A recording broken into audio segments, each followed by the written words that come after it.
Hello, my name is Anthony Cruz, and today we're going to learn how to go through different Reynolds numbers and measure the flow around the cylinder with different Reynolds numbers, checking inviscid flows, laminar flows, and turbulent flows. So once you create your geometry, go back geometry really quickly.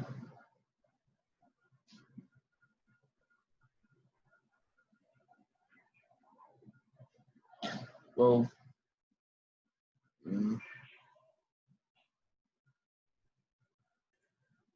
so once you have your geometry, it's just we have our test section and our cylinder, which we're gonna do in 2D, so it's a circle. We're gonna go ahead and move on to the next step, which is our meshing process. So once we have our mesh, or once we do our mesh, we're gonna open up our mesh. So there's many different ways to mesh this cylinder that we're testing in 2D, but a basic sizing mesh and inflation mesh inside around the circle will give us a more accurate reading. And once we set up that mesh, I'll show you guys what it looks like now.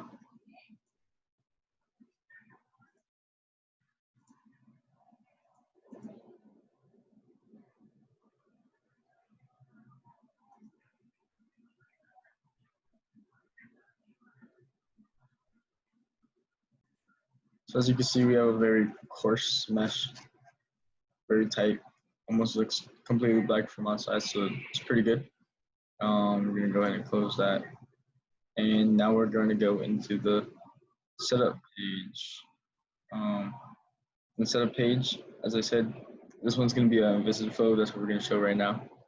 So we go in here and we type Inviscid Flow, hit OK. We're gonna go into our materials, go fluid to air. And for our air, we're just gonna put it density 1 because we're doing basic calculations here. Our boundary conditions, make sure everything's good. Our inlet velocity, we're gonna set it to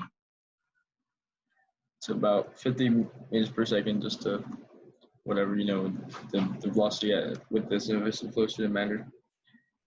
And then our pressure outlet should be 0, just to have good conditions. And we're gonna want to make sure that our reference values are set up to compute from velocity inlet, and then we should be good there. For methods, you can play around with the methods, having a simple scheme, gradient with the least squares and presto pressure. This is proven to have a faster calculation rate. We're going to go ahead and initialize this.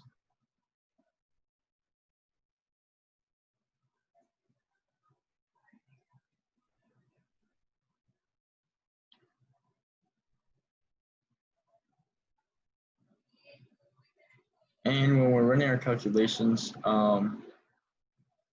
you want to run it until it converges, but just for the purpose of this video, I'm going to do 100 iterations just to make a little.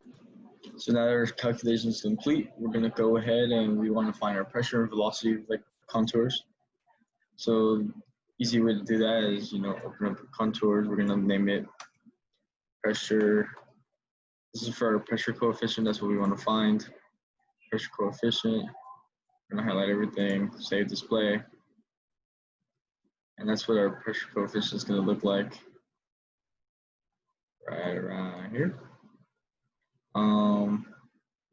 And then so you go ahead and save that. And we're going to do a new one for velocity magnitude. And this can be our velocity magnitude for this Inviscid Flow. So we got that. And then the next step is we want to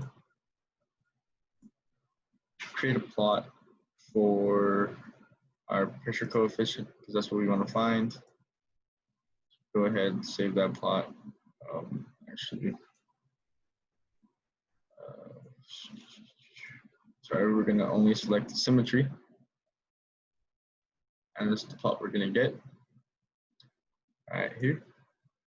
We'll go ahead and close that, and then the next plot we want to do for this specific example only is we're gonna want to, as it says here, the coefficient variation, pressure coefficient variation, as well as the, maybe this is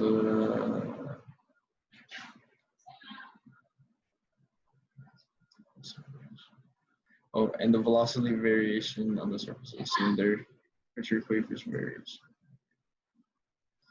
So boom, close that, and then for a new one, we're going to do the velocity variation.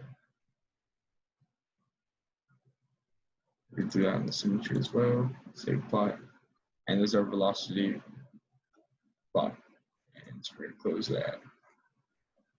Then the last step is to go to our results. And here we're going to find the streamlines.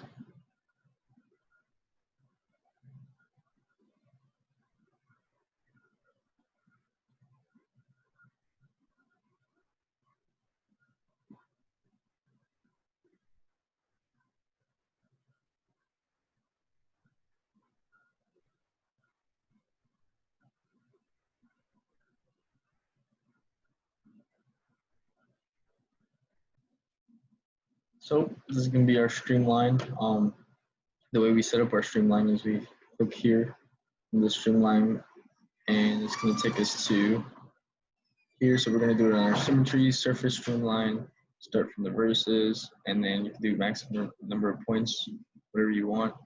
Higher number, you probably have more accuracy. And that's about it.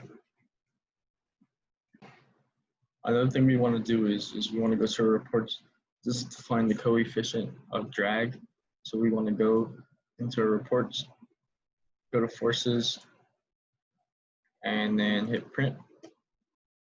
Once we hit print, here we go. We have all of our values for forces. It tells us the pressure forces, their coefficients of pressure, coefficients of viscous, and all that. And then we get the net forces. And this is our last bit of information that we need for this. And that's it. Thank you for watching.